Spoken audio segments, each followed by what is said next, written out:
سلام بچه ها. امروز میخوام داستان روزی رو بگم که ما یه دستگاه هوش مصنوعی خریدیم. فکر میکردیم کمکمون میکنه.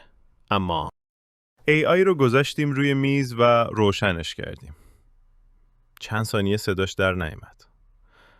همه فکر کردیم خرابه. ولی یهو شروع کرد به حرف زدن. سلام خانواده عزیز. از امروز من مراقب سلامت، نظم و غذای شما هستم. ما همگی مات و مبهوت به هم نگاه کردیم. مراقب چی؟ سلام بابا. بهتر از امروز رژیم رو شروع کنی. برای قلبت مفیده.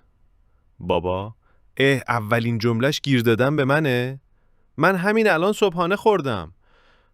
الان وقت رژیم نیست.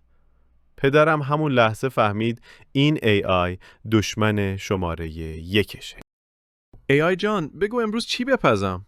غذا لازم نیست. شما دیروز زیاد کالری خوردید. فقط سالاد بخورید. چی؟ من بشینم سالاد بخورم و تو دستور بدی؟ غذای خونه رو من مشخص میکنم. مامانم از همونجا با AI قهر کرد. AI: در اتاق شما باز نمی شود. اتاق شلوغ است و باید مرتب شود. بابا: تو دیگه کی هستی که در اتاق من قفل میکنی؟ این اتاق 20 سال همین شکلیه. AI: بی‌نظمی باعث استرس می شود. بابا: تو خودت باعث استرسی. اون روز یکی از دوستان پدرم اومد مهمونی، اما شما در لیست مهمانان نیستید. ورود ممنوع. لیست؟ کی لیست درست کرده؟ من. لطفاً برگردید. وایسا، این دوستمونه. بذارش بیاد داخل.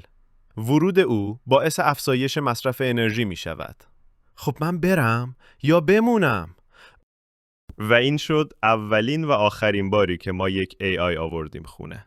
از اون به بعد فهمیدیم بعضی چیزا رو باید خاموش نگه داشت. اگه شما همچین AI تو خونه داشتین چی کار میکردین؟ تو کامنت ها بنویسین. مرسی که دیدین.